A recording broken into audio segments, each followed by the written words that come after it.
What's going on, fellas? I have a free training coming up on 3 secrets how to make a woman fall in love with you. I'm gonna give you 3 secrets to teach you that can make women fall in love with you. You're not gonna want to miss this. It's free. Sign up. Link in the bio, the description, or the comments, wherever you see this at. If you're a guy who struggles to keep women around for a long time, if you're a guy who struggles to make it out of the honeymoon phase of dating, where it's 2-3 months and then the girl go ghost. If you're a guy who struggles maintaining attention and attraction over a long term. If you're a guy who struggles trying to maintain a rotation of girls and keeping them there for a long time. If you're a guy who's trying to get into a long-term serious relationship, this is the place you need to be. August 25th, 3 secrets to make a woman fall in love with you. You do not want to miss this. Come get this free game. First things first, when you're dealing with a feminine woman, right? A lot of guys, especially younger guys, ask the question, right? A lot of younger guys ask the question, why should men pay? Or why should a man pay or make the first move? Because that's what leaders do. Leaders lead. They get the ball rolling. They foot the bill. You see what I'm saying? How do you want submission, but you don't want authority, right? And authority comes with provision. Your job don't make you pay. Your job pay for the uniforms. I mean, some of these motherfuckers, they take it out your check and shit, right? But your job pays for everything that you need to get the job done. Just imagine if your job made you pay for, let's just say you work at a warehouse. Let's just imagine if your job made you pay for the pallet jack, or, paid for the PPE, or paid for the gloves, or paid for whatever that you needed to get your job done. You're going to want a piece of the company. You ain't going to be as submissive if you financially invested as well. You see what I'm saying? If you got to put your money up and with this company, that's damn near your company. You see what I'm saying? And the same applies to dating. If you ask a woman on a date, if you leading, then lead. Pay for the date. It's simple. Or just don't go on no fucking date, but don't cry about it. But you're gonna have to make the first move when you're dealing with a feminine woman. It just ain't no feminine attractive woman. She's not gonna make the first move. She's going to choose. She's going to be subtle. She's going to put herself in your vicinity and give you choosing signals and do all type of stuff in hopes that you catch it. But, generally feminine women are not leaders. They don't take the first move. They're not bold like that. You see what I'm saying? So out here as a man, you got to get the ball rolling. You got to escalate the shit to intimacy. Now, she's supposed to make it easy for you to do this type of stuff. If you get in resistance, then that's something different. But you got to get the ball rolling. You got to lead. If you want submission, you have to be the authority. And that's what the authority does. It leads. It takes care of things. It protects. It provides. You see what I'm saying? So you can't expect no feminine woman to ask you out on a date and pay for it. And it don't work like that. You see what I'm saying? A masculine woman would, or an unattractive woman would. That's not to say that you can't sleep with a woman like that, but y'all, we talking about soft, feminine, attractive women. This is how you have to deal with them. You see what I'm saying? So whenever you ask that question, why should a man pay or make the first move? Because that's what leaders do. Leaders lead, and you have to lead, right? And another thing, if you invite a woman out anywhere, it's expected that you pay. It's on you. If you invite me anywhere, I'm not paying no. You're going to invite me to dinner and I got to pay. You see what I'm saying? If back in the days when we used to go to the club, right? Let's say my homie wanted to go to the club and I didn't feel like going. And he hit me up like, man, you feel like going? Nah, come out with me, man. He would pay for me. He'd get my bottle and pay for the VIP, pay for the skip the line, the whole nine. You see what I'm saying? Because when we went to the club, we didn't do the regular thing. We did the tables and the bottles and shit back when I used to go to the club.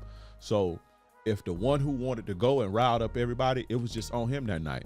And then the next night, if I wanted to go and they went and I led, you know what I'm saying? Everything was on me that night. You see what I'm saying? And sometimes you spend $2,000-$3,000. Back then it wasn't, it wasn't as expensive as it is now. You can get a couple bottles for, couple $1,000s for the tables or whatever, and you lit the whole night, everybody good, and it would be on the person who was the leader that night. You see what I'm saying? He paid for everybody to, everybody to be straight. You see what I'm saying? That's just how we did it. You see what I'm saying? If my homie, if my homie's like, hey, come meet me up here, let's go grab some, grab some dinner, let's chop it up, right? So I got to talk to you about something.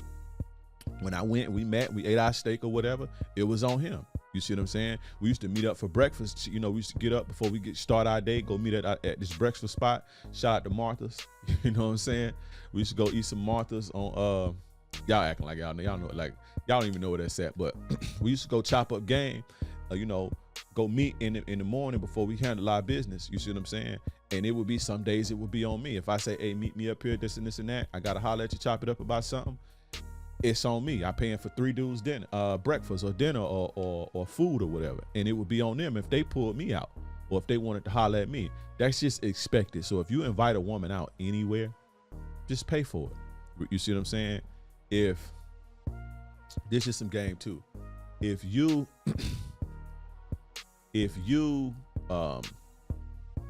on a date with a woman, right? It's just some game real quick. If you're on a date with a woman and she pay for her, she say, you know what, I'm gonna pay for my half and that's it. Count you. She don't like you like that because she don't want you to think that you hold her anything. You see what I'm saying? Now, if she pay for the whole date, that's a green light.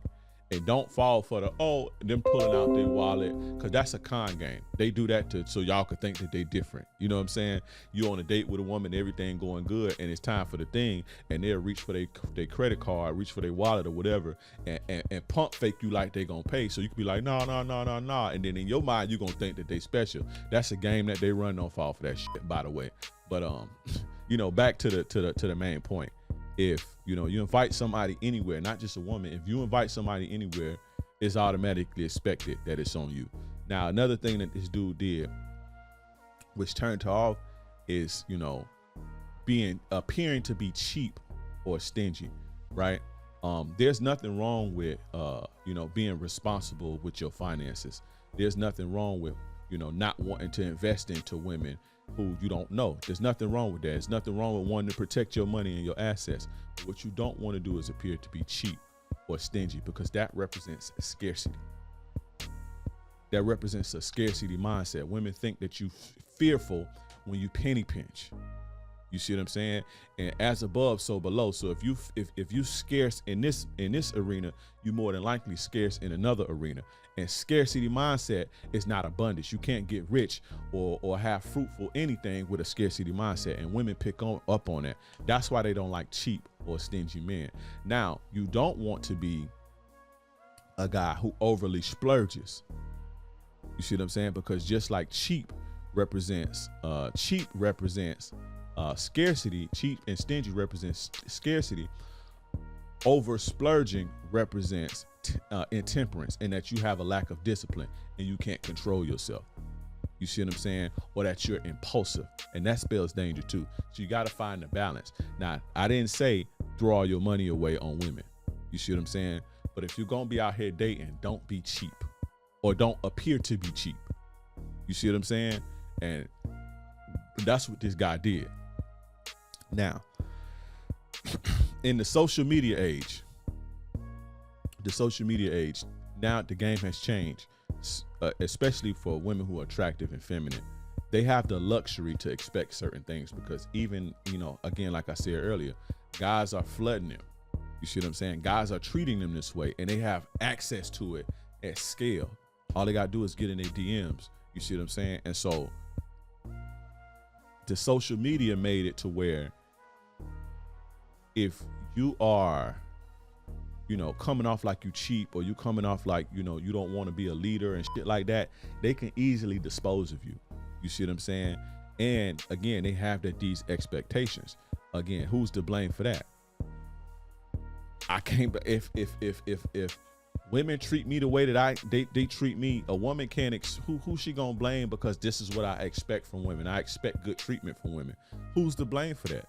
You see what I'm saying? So social media, man, it just made it so, they have the luxury to expect those things, because they get in these type of offers and they get in these type of treatment in large doses, and it's almost endless. You see what I'm saying? Especially if they're attractive and feminine, right?